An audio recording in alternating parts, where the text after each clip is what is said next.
Hey everybody, Jess Intuitive Angel Healer here with your Grounded. Thank you so much for joining our podcast today and welcome to another episode of Dancing in the Toxic Shadows, Finding Empowerment and Hope Through the Toxicity. This is a podcast that features an empowered soul swim through the toxic waters of life and how they have found the courage, strength, and blind faith used to obtain the life that they truly want to live, and how they encourage others to take that same leap of faith, no matter if they can only see the first two steps or not. Today, we have a very special guest, Dr. Michele Finneran from Florida. Hi, how are you today? I'm doing good, Jess. How are you? I am doing very well. It is Friday and it's an awesome day. So I'm going to go ahead and hand it over to you. Now, you are a licensed psychotherapist? I am a licensed psychotherapist in the Coral Springs, Florida area.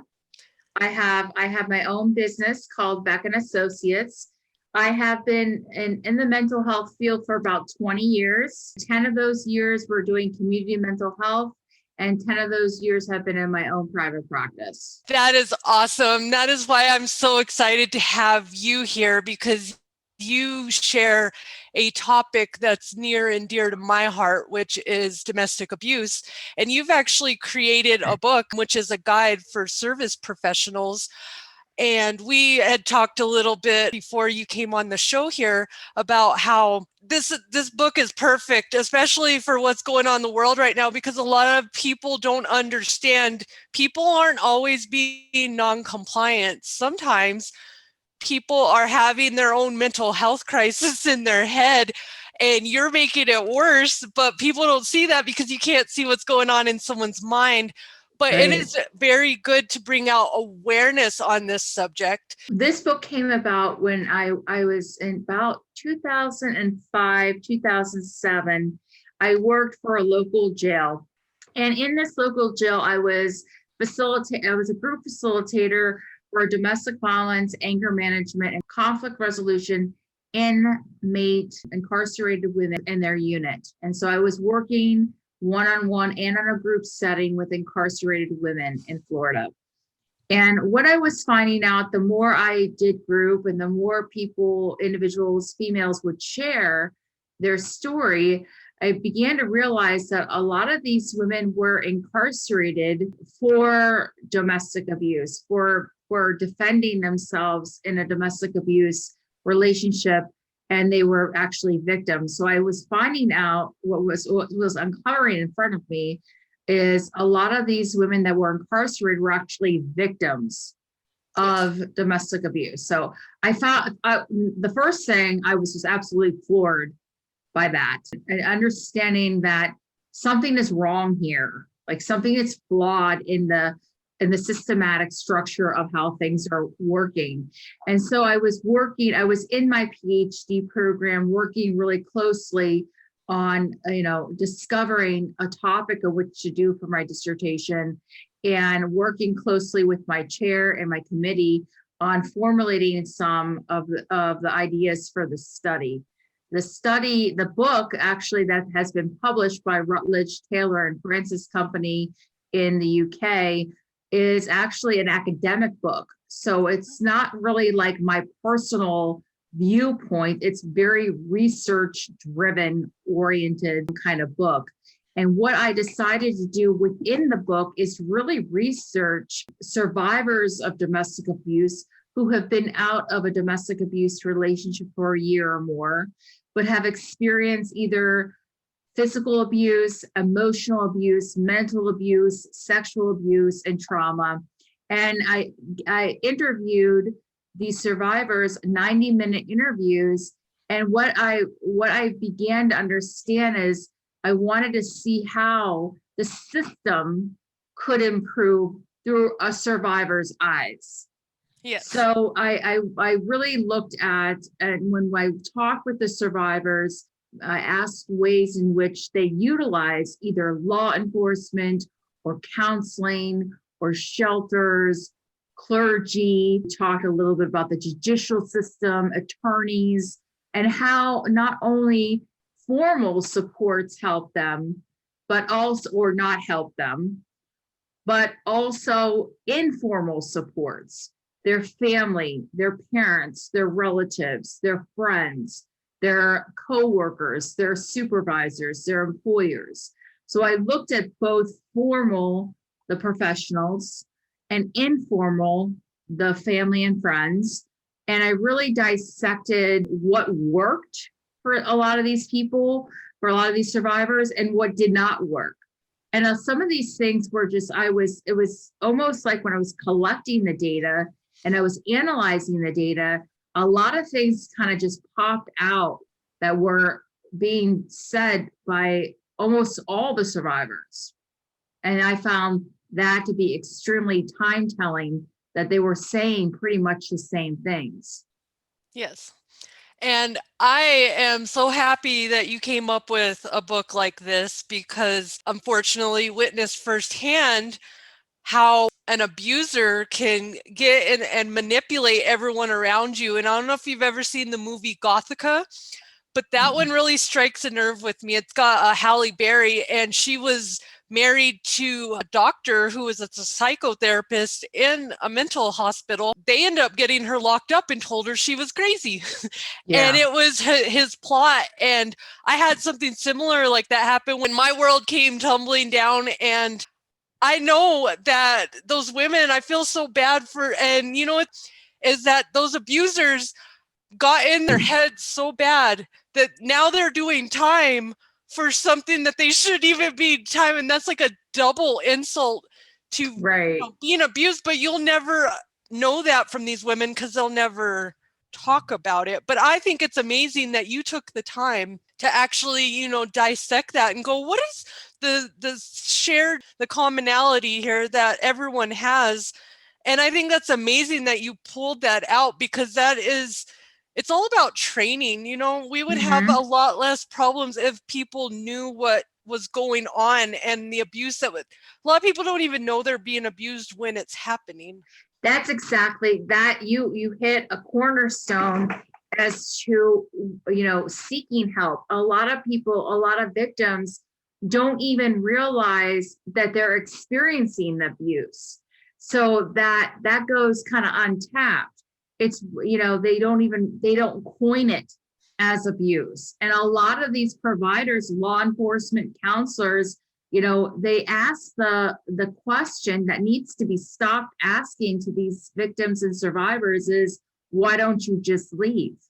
That's such a loaded question, and it's so like, it's if you had one answer to justify it, then it would be easy. But because there's such a psychological component as to why these victims or survivors couldn't leave or didn't feel comfortable leaving on so many different levels, that question just should be asked. It's like almost like it's such a complex answer to actually give. It sounds kind of like it should equate to a simple answer when there's so many components and factors that lie with that answer for victims and survivors. And people, if you want to know from a person who didn't leave many toxic relationships, when they get in your brain that much, you can leave all you want. You can be 5,000 miles away from your abuser, but if you haven't cut the telephone off in your head for them to pick up, guess what? You're going to be ruining your new spot with your old stuff. And then they're going to come in and then you're going to see, that's why you see that girl with the guy that beat him up, a couple weeks ago, holding hands in the park, eating a hot dog together, because that's how the abuse. I've learned a lot on my own journey here. And, I watched it from my mom too. And I've noticed that it's a whole, like, you don't bring awareness. They say the first thing healing is awareness, because that's what I noticed. I was like, why was I so dumb? All of us think this. Why was I so dumb and I stayed there for so long? You weren't dumb. You just weren't aware that it wasn't Right. normal because you were groomed to think that this environment of loneliness and being solo by yourself and nobody liking you, that is a good way for somebody to take control of you, but you don't see it as that way. They call it love. Yes. Well, this is something that I bring up in the book in terms of the families and the support. You bring up a very interesting point in terms of describing your own experience. That's actually called intergenerational learned trauma, learned abuse, learned victimization, and the correlation that daughters have with their mothers and that relationship, and how important a mother-daughter relationship is in terms of not for the daughter to seek out an intimate partner relationship is absolutely time-telling. When I interviewed these survivors, they had all of them that I interviewed had such a emotionally detached relationship with their mother. And that is something, and they've learned the victimization from just the mother being a victim.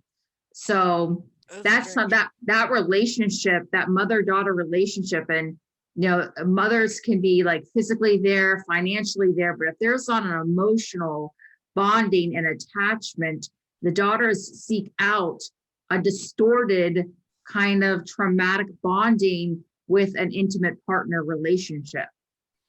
That is very true. And most mothers in that cycle were the victims themselves, and they never fully healed it. This is what I've seen on my journey, is that you never healed it. And then you shared that down to your daughter. And that's why when this understanding, the little puzzle pieces finally came in my brain, I was like, no way am I going to pass this down to my daughter. No, I'll keep my mental health struggles mine and not share all this generational brokenness that we pass down, because it's a learned habit. I have a lot of clients when I read cards. Sometimes, I'm just the messenger, and I have one and it says family history. When I was a new reader, I had to break it to someone that had to do with your parents, and that's why your relationships are this way. And they got very angry at me because they said their mother was, perfect and their dad was perfect. And I was like, well, something's not right. Somebody's not giving some kind of good love, because we really don't understand. We normalize it. It's just crazy how much in the world we normalize. And that's why sometimes we don't always see eye to eye, because really we're all in a lot of the same things. They just look a little different. Absolutely. When you come down at the end of it, we're all going through the same thing. It's just nuts. Now, what was your inspiration for getting in this field of psychotherapy and working? Because, it takes a special person. I was a CNA and a medical assistant, and working, especially with trauma, it takes a very special person to have that kindness, but to have, you got to help them, but you got to be kind about it too. So how did your journey look getting into this field? That's a very good question. I did a little bit of like brainstorming and thinking about it. Really happened very, very early on in my life. I want to say elementary, middle school, when I was indirectly exposed to trauma. When, in terms of my family dynamic, my father had an extremely toxic and abusive household. He had witnessed domestic violence. He was a product of a child and adult being a victim of abuse by his father. When he was kind of like not knowing who to turn to, he turned to me at a too young of an age, and really was quite descriptive and detailed about his abuse. At the time, I didn't have the techniques or the skills to kind of help him, but I was always like showing compassion and love and just an empathetic ear to him. But that is called intergenerational transmission of trauma, is I was experiencing through him his trauma, and it was indirectly impacting me at such a young age. And when I realized this, I realized that, later on in my life, this is probably one of the reasons why and no mistake why I became an individual therapist, a marriage therapist, a family therapist. It's not, there's no mistake as to understanding why I got my Ph.D. in conflict resolution and dispute analysis. There's absolutely no error in that. It was kind of aligned for me at a very young age, and experiencing kind of indirectly his trauma, and at a very young age, too young, like I said, to be disclosing that type of abuse and trauma. But because I loved my father and wanted to be there for him, I listened with an open heart. I gave him compassion and love. And I think as a therapist, you have to have that for your clients, but you also have to have the skills in order to problem solve, in Yeah. order to become resolution focused, solution focused. So it's a combination of not just having empathy and unconditional positive regard for your clients, but also like guiding them, setting up a strategy, setting up a plan where they're making progress. So it happened for me becoming a psychotherapist relatively early on, not really knowing until I became in my graduate program that this is one of the main reasons why I became a therapist. That's awesome though. I love the inspiration behind, why people get in the medical field. I got into it in 2008 when my grandma died from pneumonia, and simply because nobody told me about how sick she was. So I was devastated when she died of pneumonia, and for some reason I took guilt on for it. Like it was my fault. Because I wish she would have just passed away. She didn't have to die of pneumonia, and that just made me sad. And she was all by herself. So I got it. It drove me to really get in the medical field because I did sales 10 years before that. And so it's kind of fun that I've taken this journey, and now here I am, a spiritual grounding coach. And I really do believe that when you are doing therapy, not to just have the empathy, because that's one thing I try to do is have the empathy, but to make sure we have something that we're working on. You don't have to put a time on healing, but you need Mm-hmm. to put some kind of structure around it, or you'll just get Mm-hmm. stuck in the Sally sad pits, and those are the Mm-hmm. hard ones. That's where you need the empathy to move past it. I like your style. See the kind empathy with you, and I really like how I love your whole mission of what you're doing here. So Jess, another thing as a therapist that I have learned for just, channeling in terms of my own spirituality, and my own faith, is channeling that universal God, Jesus, whatever you believe in, and really like channeling that and able to work through Yes. that with your clients, and actually having that being channeled through me, Yes. because sometimes when I have a session and I give the feedback and the input, I look around like, how did that even come about, So I mean, I kind of a time shock myself as to where did this come from. So I think that channeling my spirituality for my clients, and really assessing nonverbal, verbal, what they're going through, is a really very, has been helping me throughout my journey as a therapist, helping individuals, families, and couples. That's awesome. And that's funny because that is why I like being a spiritual grounding coach, because I do have, that's what makes my coaching different than, regulars, because I I say some stuff and I even surprise myself like, wow, that was pretty good advice.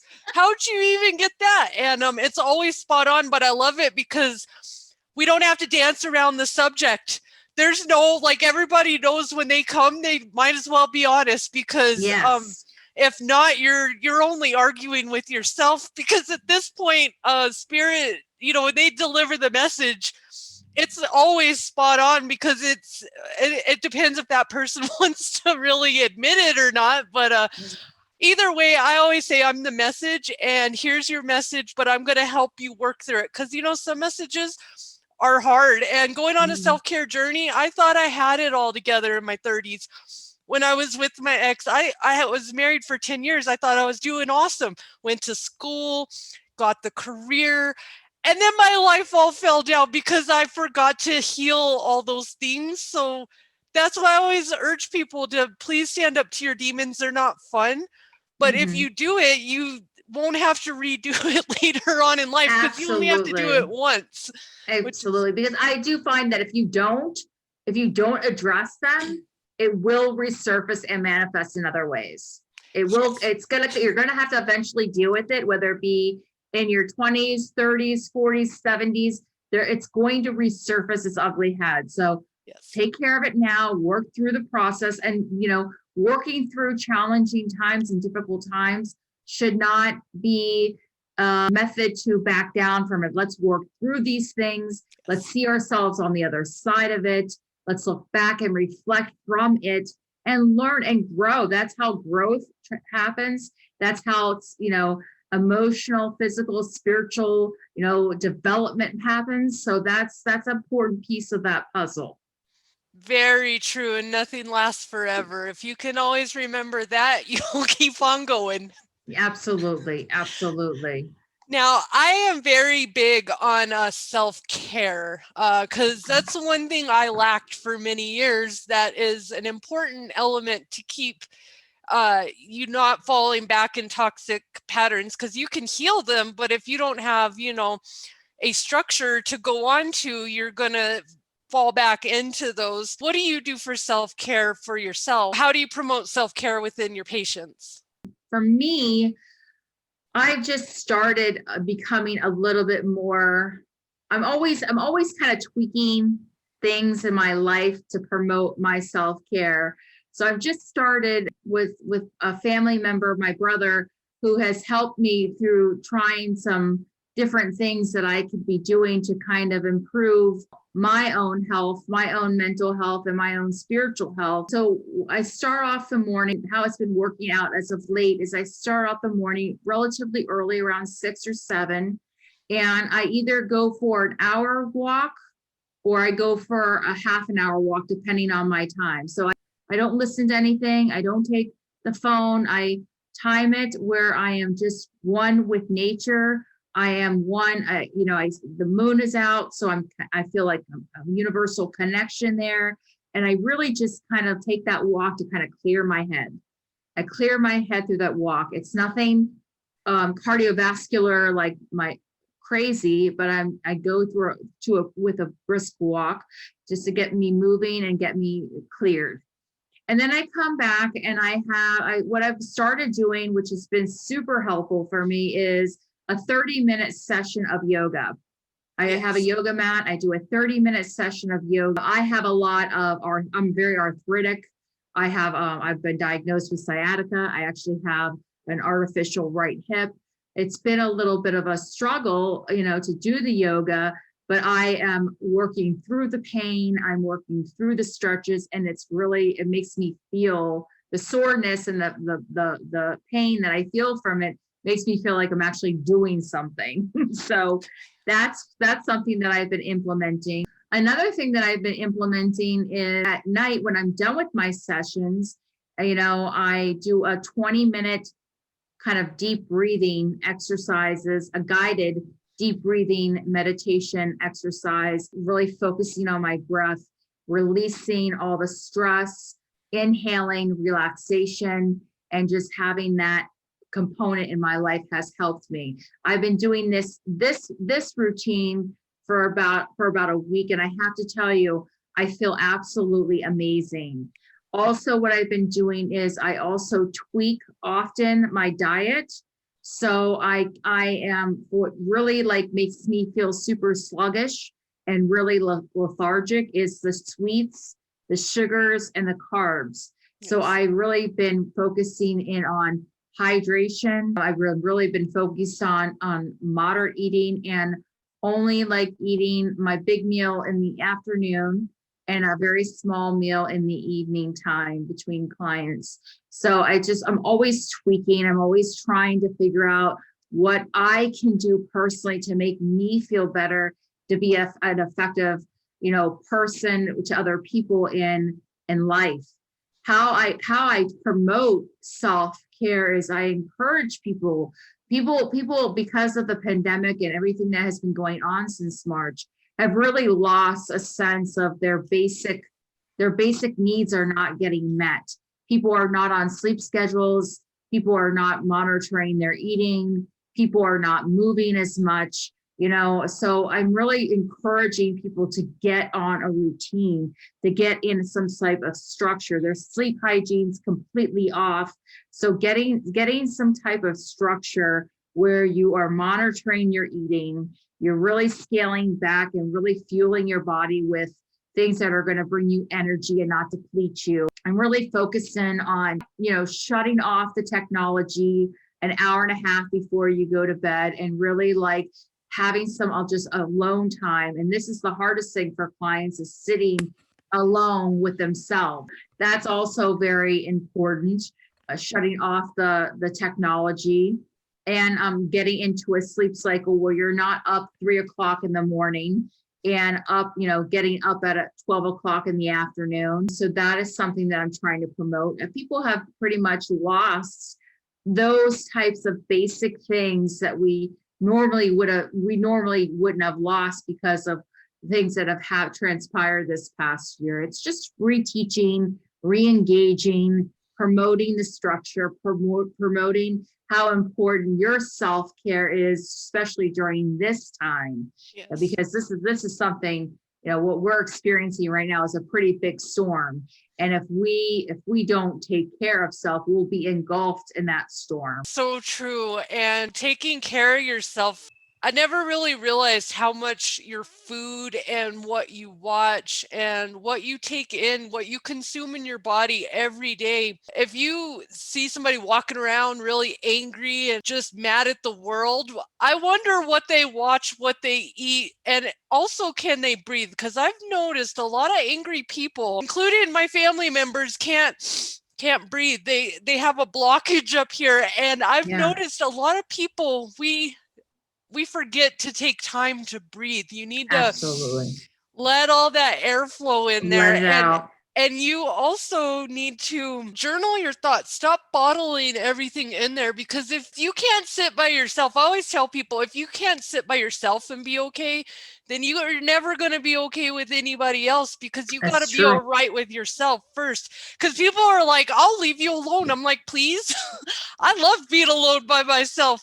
I don't like being lonely, but you can put me in a room and I guarantee come back the next day, I won't be bored, because I'll figure out something, because maybe I've been alone enough that I've sat in the darkness, that, it's an exhilarating feeling to sit in the darkness.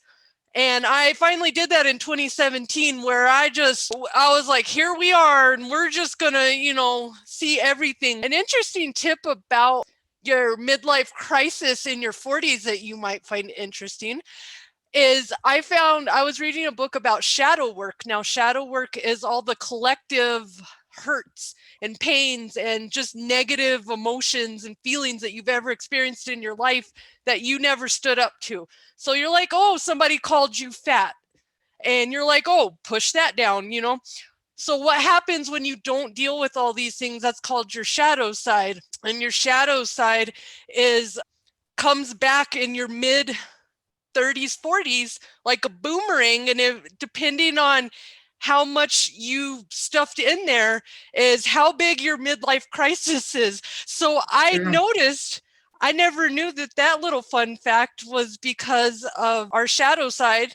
So if you ever wonder why they say you have a midlife crisis, because that's about how long it takes for your shadow side to creep back in and then just ruin your whole everything. How has working with survivors of the toxic shadows impacted your journey as an educator and provider? Do you think it has made you a better provider? I mean, Jess, when I was able to have the privilege, and it really was a privilege to interview these survivors, it was so amazing for me on so many different levels that the interviews that I had really just opened my eyes to some of the struggles that a lot of these women were experiencing. And it really shed light on that, particularly women are they can very much be interconnected because they have this, like you said, this kind of like similar stories, but different, but on the same theme. And it just really helps me to really focus in on, relationships and how to have a healthy relationship and what to look for in terms when relationships aren't healthy, and how to identify some things that are toxic or abusive, and how to really work in your relationships and in past relationships, what those relationships and dynamics look like. So it really it was the hardest, doing the dissertation and turning the dissertation into an actual book on Amazon has been transformative for me as a person going through this journey and experiencing some of this trauma through the survivor's eyes was just absolutely riveting for me. And probably the hardest thing I ever had to do academically. I've been in school for a very long time, bachelor's, master's, Ph.D. I mean, very long time. The hardest thing to do was to put together the dissertation, because you don't have like a structured class to do it. You're pretty much on your own with your committee, and you have to engage in self-discipline. And transforming the dissertation into the book has been just a process I've always wanted to do. I couldn't let go of it. I always wanted to get this information out, and I couldn't let go of it, and I just didn't. And I stuck with it. I got a proposal through Routledge, Taylor and Francis, which is a very reputable academic journal and publishing company. And they pitched my proposal to them. They absolutely tweaked it. They gave me some feedback. We went back and forth with everything, and it just skyrocketed. It just blossomed into this manifestation of a piece that I'm so very proud of. And I'm very happy that it transpired into the way that it looks. The book is very organized. It's very systematic. There's graphs in it. It's very research oriented, but it sheds a lot of light on what survivors go through and how the system can work and how it doesn't work, and what are some things systematically that we can do to make those improvements in order to serve the best we can this specific population. And I love that you do this, because it is so needed. And I really didn't pay attention to how many resources we lack in this world until I found myself displaced out of my home, because, that's what happens when you are walking away from a marriage. More than likely, you're going to be homeless. Well, guess what? In Colorado, for some odd reason, there is no women's shelter. That is right. Wow. There is not a woman's shelter. It is the homeless shelter.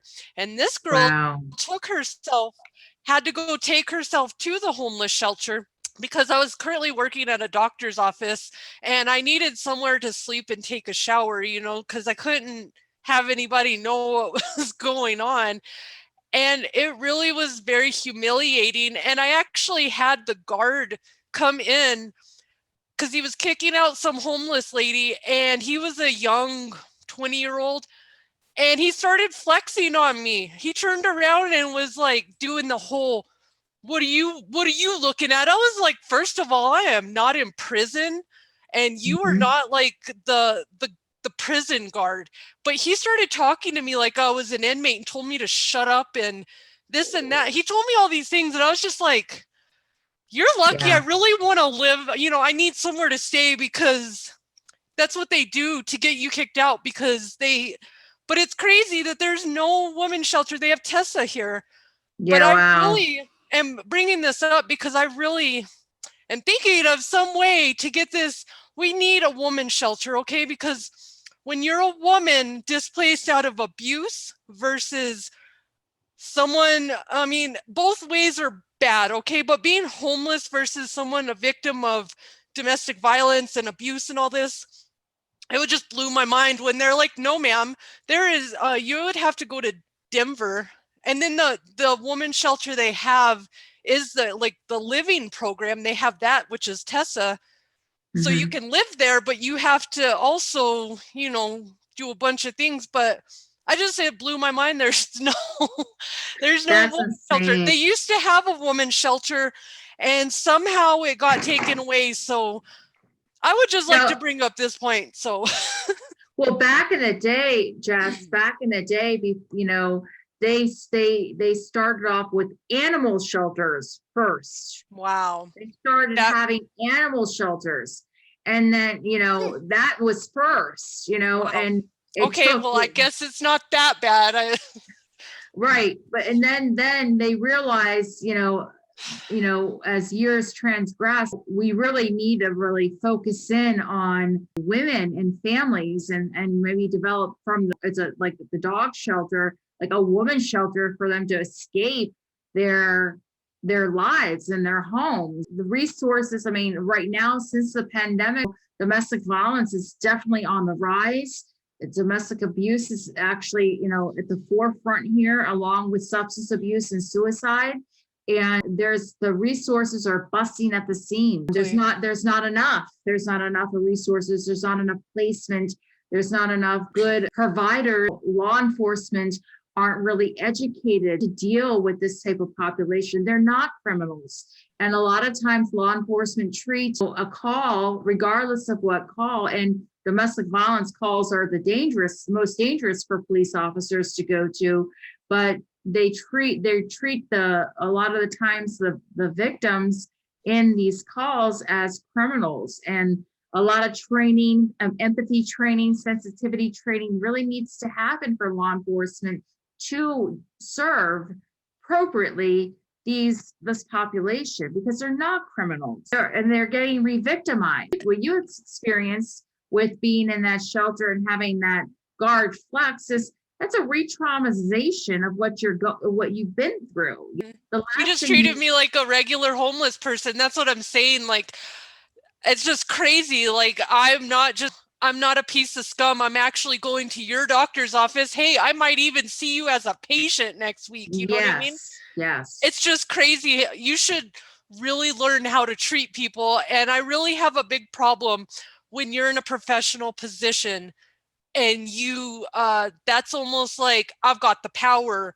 And that's where the victimization comes at you. But you're absolutely right. And it's so interesting that's why this book is so imperative, is to help not only the victim and the survivors, but also the people that are serving this population not to unintentionally or intentionally re-victimize. So that is so important for law enforcement to know this, for therapists to know this, for medical practitioners to understand this, for clergy to help, in a way that's actually benefiting the survivor or the victim. And, sometimes people just need time to cool down. I notice people want answers and they ask you 20 million questions when you're in the middle of, like I said, having a mental health crisis.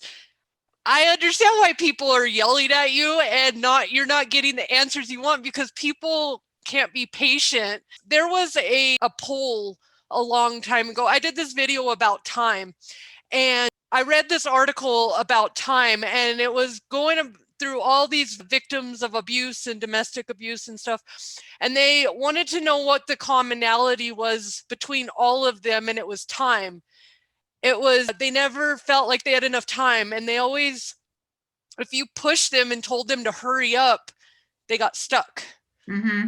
And that's like it's another thing for some reason, when you're in an abusive relationship, that person is always telling you, hurry up, hurry up, hurry up, go, go, go.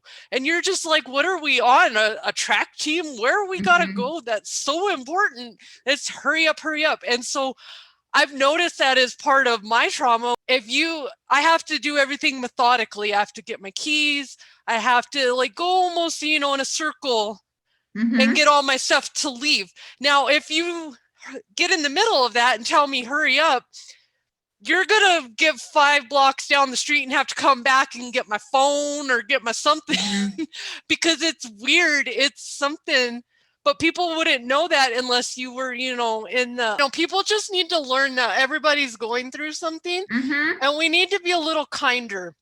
And Absolutely. people that often come up in front of you, I always say, are a direct reflection of your shadow side if they're not nice. So that's what really helped me change my attitude too, and learn that, even though I was a victim in some things, I'm not a victim in everything. And some of the things is my attitude recreating all this energy Mm-hmm. right in front of me. And that's when I learned to really, I don't want it no more. And all I got Yes. to do is heal. I will heal, because I don't want these jerk faces in front of me anymore.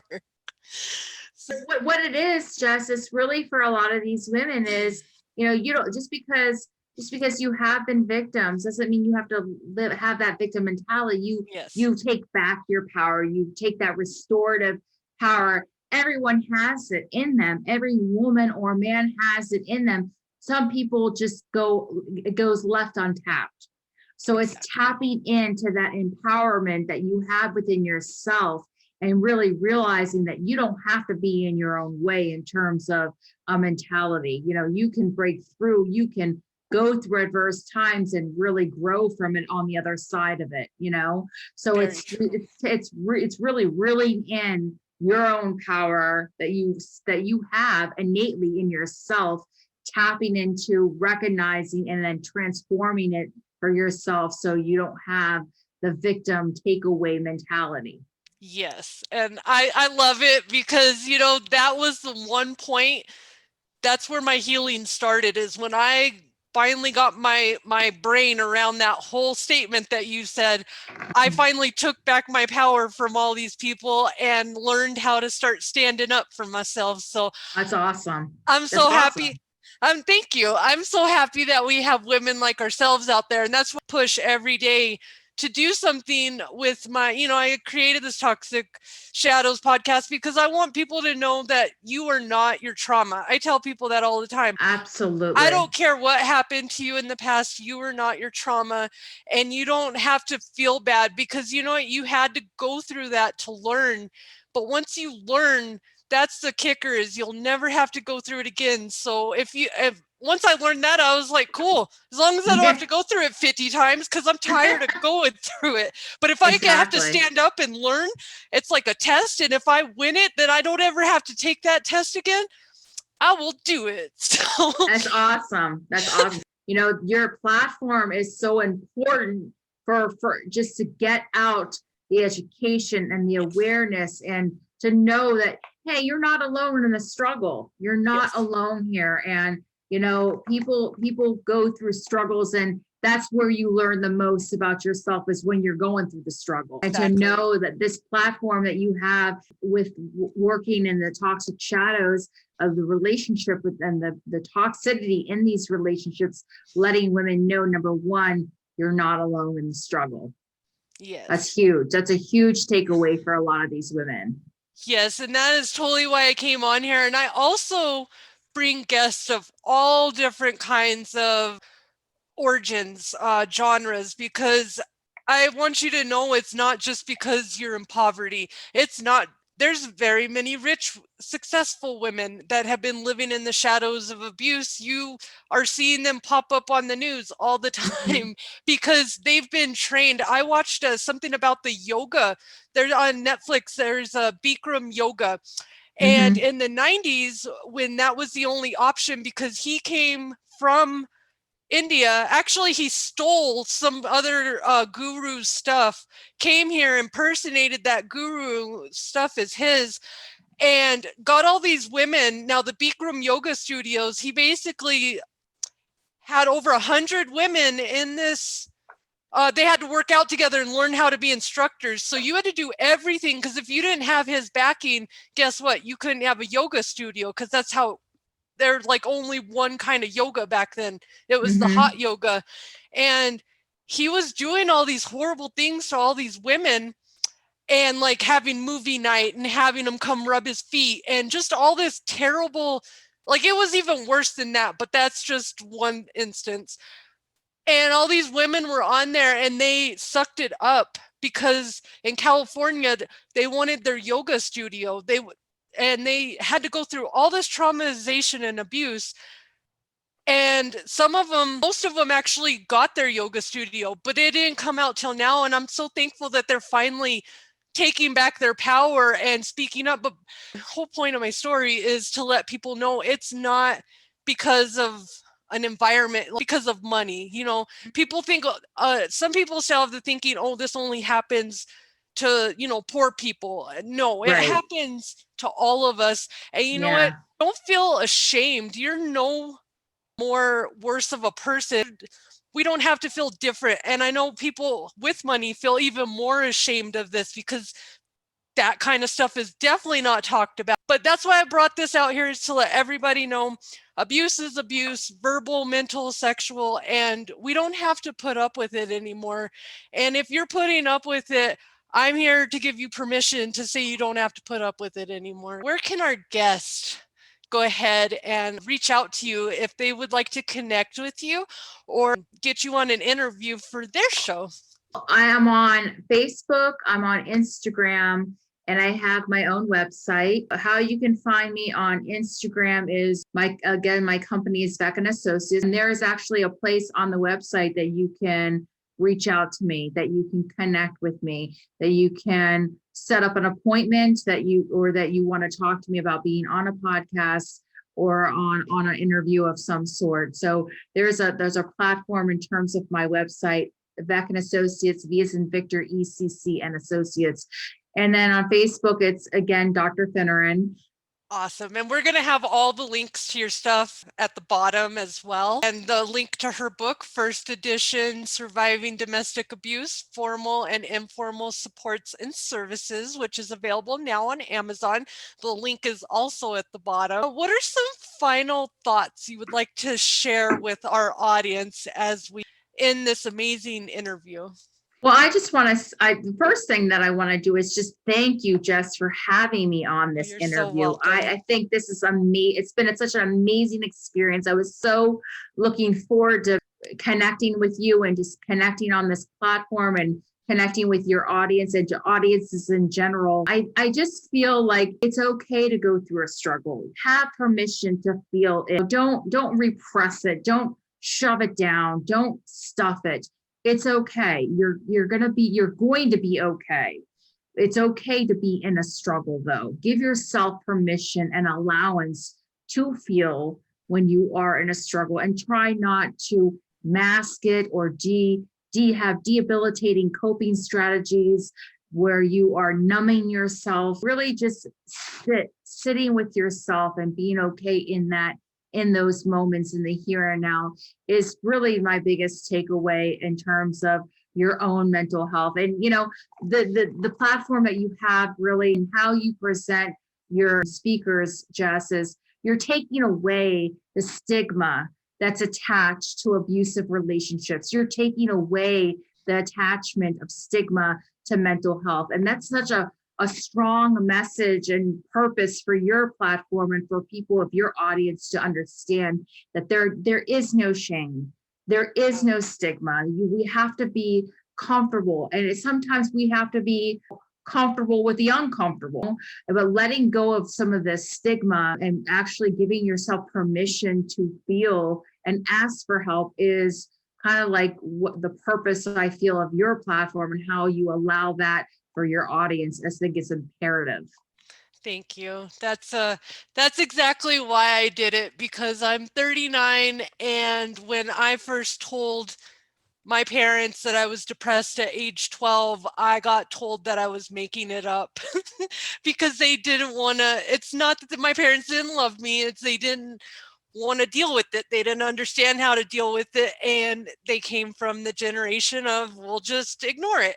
And Mm-hmm. so when I got to be 30, 36, I went to the doctor and got reshamed again because I finally said I have a problem with anxiety. Maybe nobody thinks I do, but I really think something's not right in my head, because I shouldn't be up and down and I shouldn't be having panic attacks. And I went to the doctor again and they told me it's all in your head. And once you get stabilized off of this depression medicine we're going to put you on, then you won't feel that way anymore. And then you can get in the MRI and your claustrophobia will go away.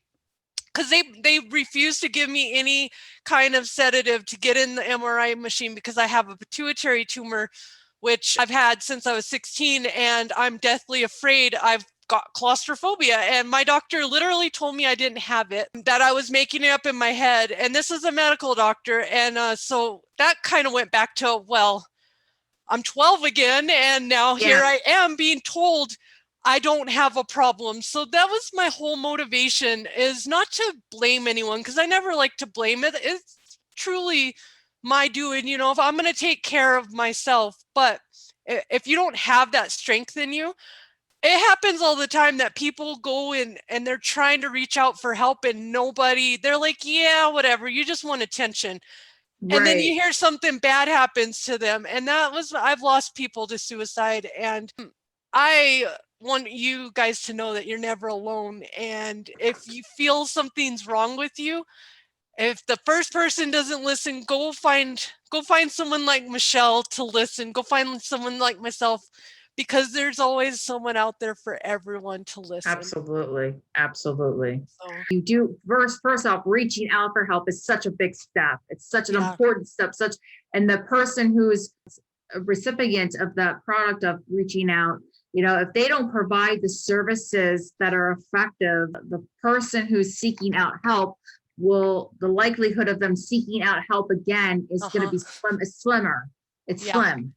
So that's why I put out there is to help providers, help service supports and providers, service members to really, when someone's reaching out for help, particularly a victim, to be the most effective. And this book outlines how each genre can do that. So that the seeking out help is so important and needs to be taken very seriously. Yes, and so for those of you out there, if somebody's seeking help and you don't know how to deal with it, find somebody else to help them, but do not shame them. And if you are a person who has went and tried to get help and you have been shamed, come chat with me or Michele, because I guarantee you there's no shame, only love and answers.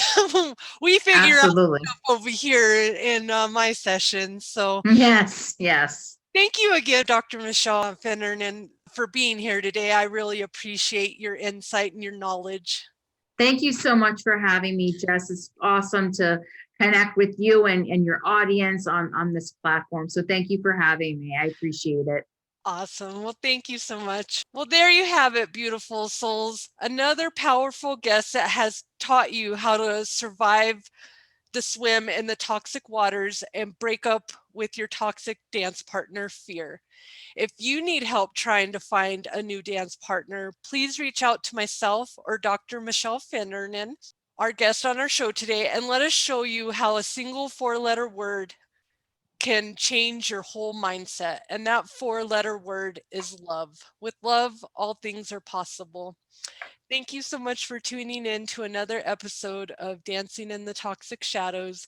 Until we meet again, this is Jess Intuitive Angel Healer, sending healing angel vibes. Love and light, everybody. Take care.